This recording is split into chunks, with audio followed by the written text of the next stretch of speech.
Assalamualaikum dan salam sejahtera.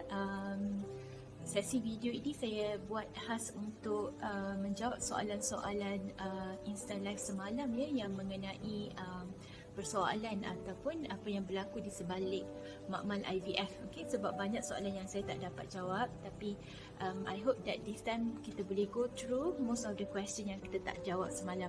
Okay, so soalan yang pertama ialah daripada Miss Bani Ban.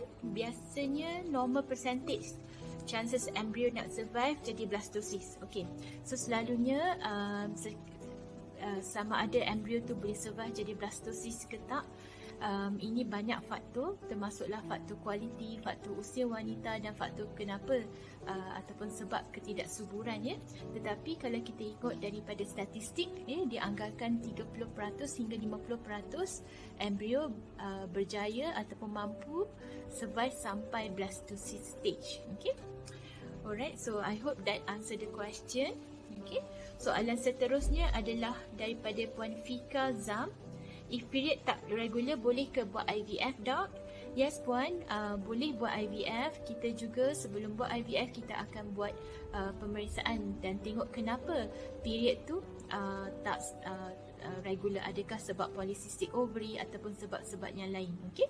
So, kita akan check dan kita cuba rawati. Pada masa sama, kita buat juga rawatan IVF supaya bila kita buat rawatan IVF tu, keadaan wanita tersebut adalah pada tahap optima dan agar respon kepada kitaran IVF adalah yang terbaik.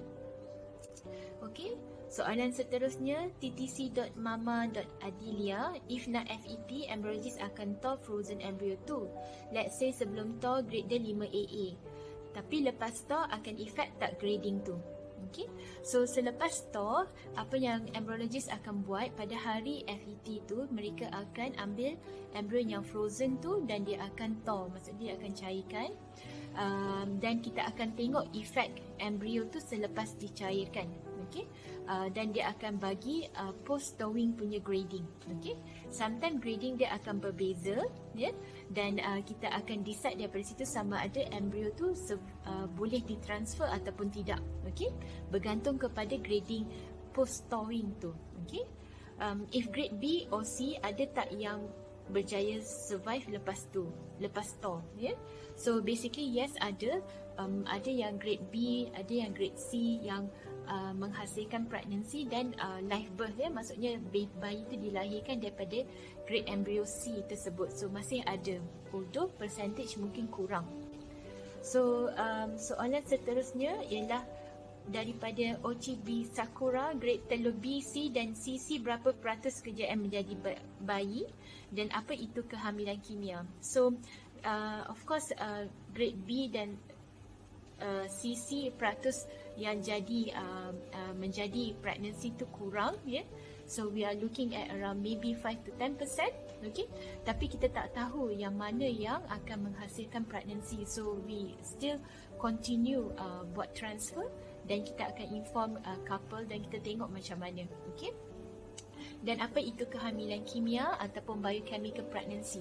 So biochemical pregnancy ini adalah basically di mana embryo tu berjaya menempel tapi for some reason dia tak continue to develop menjadi fetus ataupun bayi, ya. So bila kita transfer dan kita ambil ujian darah, kita nampak hormon pregnancy dia positif ataupun tinggi, lebih daripada 100 for example.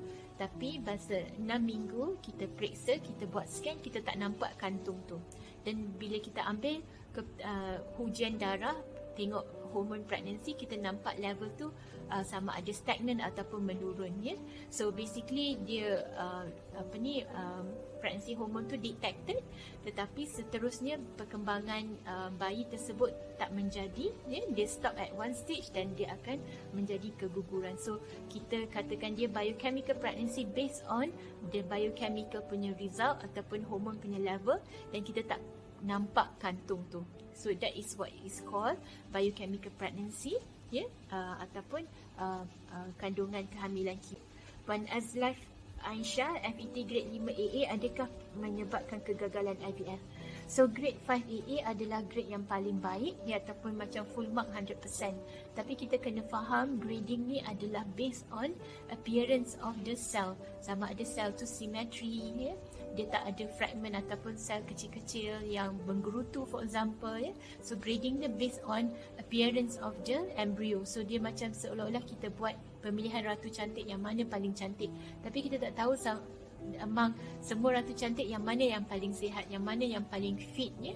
Sebab kita hanya buat pemeriksaan dari segi dia punya appearance, daripada segi penampilan luar sahaja. Okay, so that's why ada juga embrio yang 5AA tapi tidak berjaya menimpil dan menghasilkan pregnancy. Okay. So seterusnya adalah soalan Adina Muhammad. Adakah chance lebih tinggi buat acupuncture sebelum FEP? So acupuncture adalah salah satu complementary medicine yang sering ataupun gemar dilakukan oleh couple-couple TTC ya.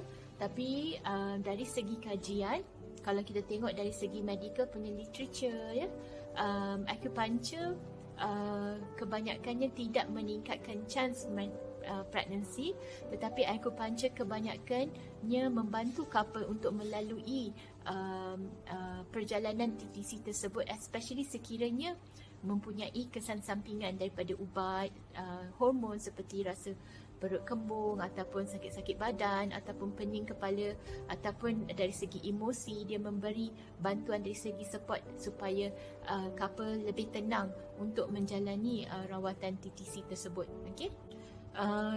Seterusnya Puan Sidah 178, when is PGT becomes necessary? So PGT ni adalah satu teknik genetik punya test di mana embrio blastosis day 5, kita ambil sampel sel daripada embrio tersebut dan kita tengok genetic testing tu sama ada embrio tu mempunyai kandungan dan bilangan genetik yang normal ataupun tidak ya.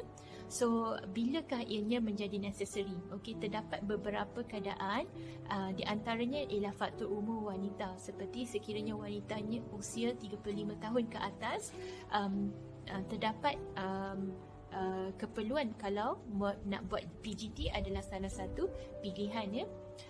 Ataupun sekiranya 40 tahun ke atas, definitely kita akan galakkan buat PGT sebab kita tahu usia telur tersebut adalah sama dengan usia wanita dan kecenderungan dari segi mendapat genetic abnormality lebih tinggi ya daripada wanita yang usia 40 tahun ke atas dan juga bermula daripada usia 35 tahun. Okey. Faktor-faktor lain adalah seperti recurrent implantation failure, seperti kalau kita letak embrio ya, embrio tu grading dia bagus kita letak tapi dia tak melekat, dan ini berlaku lebih daripada 2 atau 3 kali secara selepas embrio transfer tersebut. So embrio gagal melekat. So antara step yang seterusnya yang boleh dipilih adalah untuk membuat PGT ataupun check genetik tersebut. Ataupun sekiranya pernah dalam keluarga ada penyakit keturunan ya, seperti penyakit thalassemia yang husband dan wife adalah pembawa thalassemia atau penyakit genetik tertentu yang meningkatkan risiko kepada embrio tu mempunyai penyakit genetik tertentu. Yang ini kita panggil PGD ya, di mana embrio tersebut kita cek ada tak genetik tersebut ya. So dan kita akan pilih embrio yang tak ada masalah genetik tersebut yang kita letak dalam rahim ataupun kita buat embrio transfer. Okey, tapi seperti yang kita tahu, ujian genetik ni akan meningkatkan kos rawatan tersebut hampir double ya. So kalau basic IVF mungkin dalam 15,000, tapi bila kita buat genetik dia akan meningkatkan kos tu sehingga 30,000. So itu antara dia punya possibility yang boleh berlaku.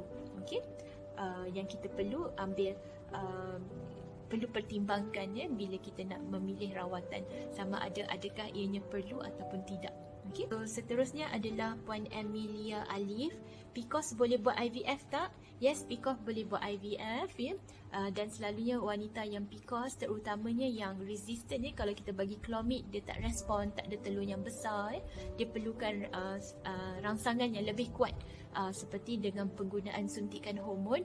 So ini adalah part of IVF. So bila kita nak rangsang pun kita kena berhati-hati agar kita tak terlebih rangsang, ataupun di mana wanita yang PCOS tu mendapat hyperstimulasi ataupun yang dipanggil sebagai OHSS. So kita tak boleh terlebih terangsang, pada masa sama kita tak boleh under ataupun rangsangan tu rendah ya. So kita kena balancekan, kena imbangkan risiko terlebih rangsang ataupun tak terangsang. So itu yang cabaran wanita PCOS ya.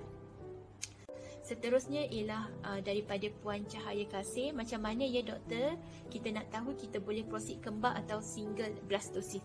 So selalunya sebelum kita buat transfer, kita akan bincang dulu dengan couple apakah hajat mereka, apakah hasrat mereka. Ramai couple yang cenderung nak letak dua embrio ataupun nak anak kembar, dan kita akan explore dan akan terangkan akan apakah risiko yang berlaku sekiranya ada pemindahan dua blastosis menangguh kembar. Kenapa kita basically kalau boleh kita ke arah hanya letak satu je blastosis ataupun single pregnancy, kerana kita tahu risiko mengandung kembar lebih tinggi daripada risiko single pregnancy.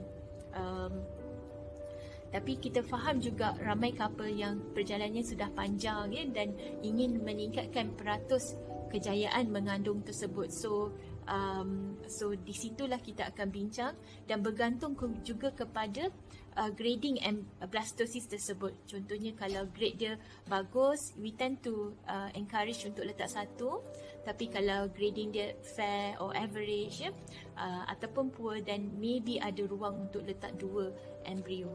Okay, alright. So seterusnya puan daripada Mami Baby One Journey, frozen embryo elok simpan dua embrio dalam satu straw atau satu embrio dalam satu straw. Okay, so seperti yang kita tahu, bila embrio tu frozen, kita letak dalam macam kita punya perkakas, kita panggil dia straw lah. So basically dia memang nampak macam straw dan kita akan bekukan di dalam liquid nitrogen.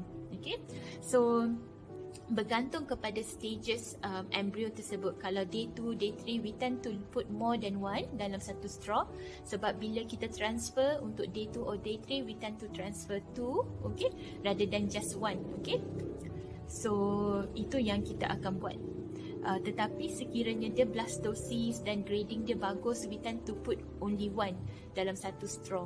Okay, so ini adalah perkara yang boleh dibincang bersama embryologist dan juga doktor anda. Okay, dan kita akan bincangkan dari segi apa yang terhasil pada keadaan masa tu. Okay, so generally macam begitulah kita punya guidelines, tapi ianya boleh dibincang, sebab kalau boleh masa kita thaw tu, kita nak thaw hanya embrio yang untuk kita transfer sahaja. Kita tak nak thaw satu dan refreeze balik satu, sebab bila ada banyak langkah-langkah yang diambil, kita takut ianya memberi kesan kepada kualiti embrio tersebut. So kalau boleh kita nak minimize. Okay, Dr. FET, dengan fresh embrio mana peluang lebih tinggi untuk berjaya?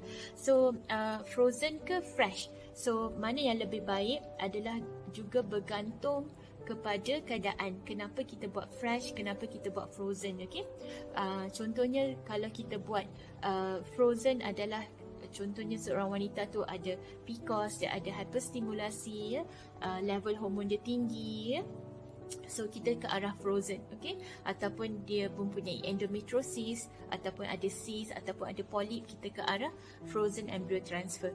Kalau dinding rahim dia nipis, tak optimize, sebab masa kita kutip telur tu kita punya fokus lebih kepada folikel-folikel tersebut. So itu yang kita akan buat. Dan kita tengok dinding rahim nipis, so it's not the best time untuk kita transfer. Ada faktor, contohnya hormon mereka, contoh hormon progesteron tinggi pada hari masa kutip telur ataupun pada waktu yang dekat dengan kutip telur. So kita basically buat frozen embryo transfer rather than fresh embryo transfer. Tapi kalau keadaan senario tak ada apa-apa penghalang untuk membuat fresh transfer, kita akan ke arah fresh transfer. Sebab fresh transfer ni dia akan mempercepatkan waktu untuk mengandung ya, sebab kita terus je transfer dalam 3 atau 5 hari selepas kutip telur ya. Tak payah tunggu lagi 2 cycle, tak payah tunggu dari sebulan lebih untuk buat transfer. Dan juga dia dari segi kos lebih jimat untuk buat fresh embryo transfer. Okay, so keadaan-keadaan begini kita akan pantau sepanjang proses IVF tersebut, dan kita akan bincang kepada couple ini kemungkinan yang berlaku, dan supaya couple akan well informed akan keputusan yang diambil dari masa ke semasa. So kena ada some amount of flexibility juga, sebab kadang-kadang kita tak boleh nak anticipate ataupun kita tak boleh nak tengok daripada awal ini yang mungkin berlaku So itu antara perkara yang sebab. Tapi kalau kita tengok compare fresh dengan frozen dari segi literature, dari segi journal, tak ada yang menunjukkan sama ada frozen much better compared to fresh ataupun sebaliknya. Okey, Puan Tulip Aifa, saya memang nak transfer satu je sebab saya tahu risiko dapat twin, dan Allah knows best for me and my husband. The embryo to split. Oh, okay. And then we got twins. Oh, Alhamdulillah, Allahu Akbar. Okay, please pray for me and my babies here. I'm now 27 weeks. Okay, Alhamdulillah Puan. InsyaAllah kita doakan yang terbaik Puan. Seterusnya adalah Puan Emilia Alif. Saya dapati saya mempunyai telur yang tidak matang dan tak banyak telur. Adakah saya layak untuk buat IVF? Ya Puan Emilia, so kalau ini berlaku, apa yang kita buat ialah kita tengok balik kenapa telur tu tak matang. Apa maksud yang tak matang tu apa maksud telur tak banyak. So antara perkara yang berlaku, contohnya bagi mereka yang belum buat IVF, maksudnya rangsangan yang kita bagi tu tak sekuat IVF.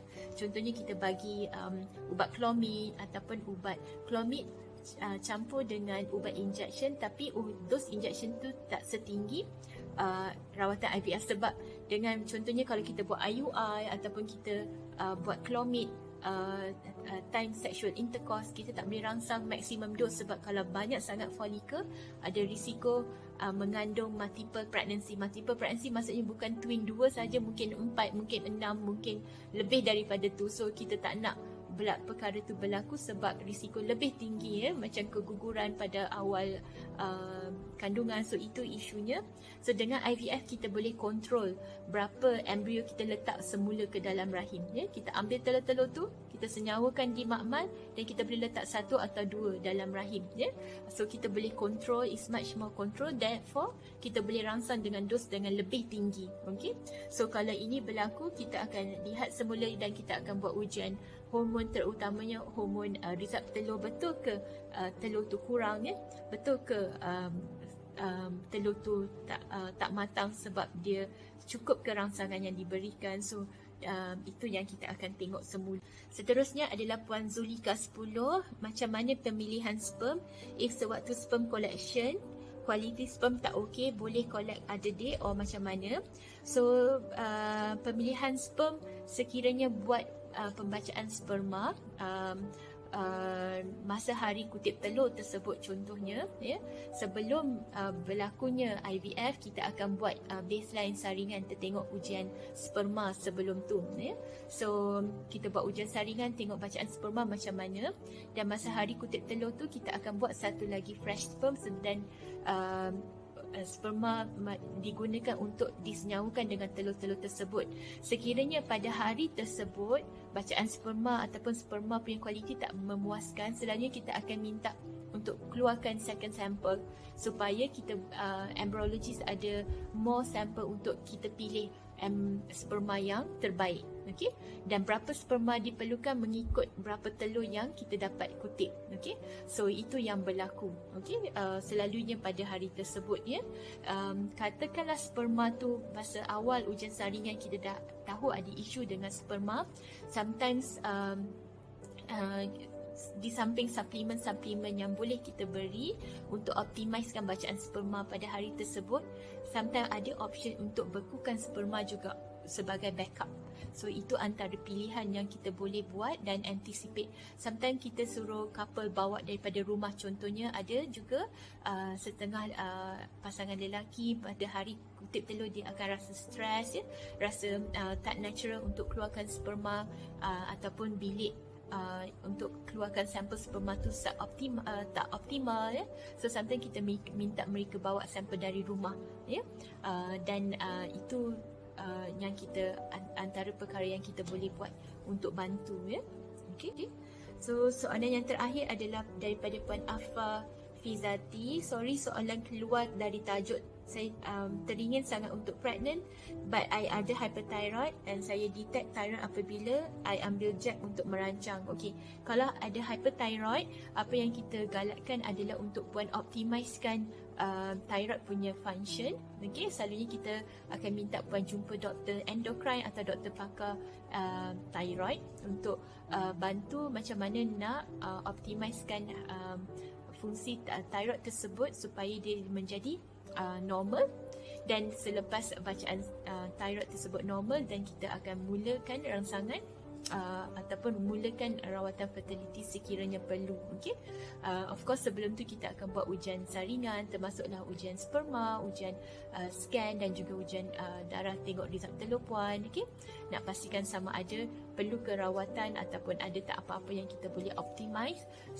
Sementara tu menunggu thyroid function test untuk be normalized. Okay, so sekian saja. So saya harap perkongsian kali ini dapat memberi manfaat.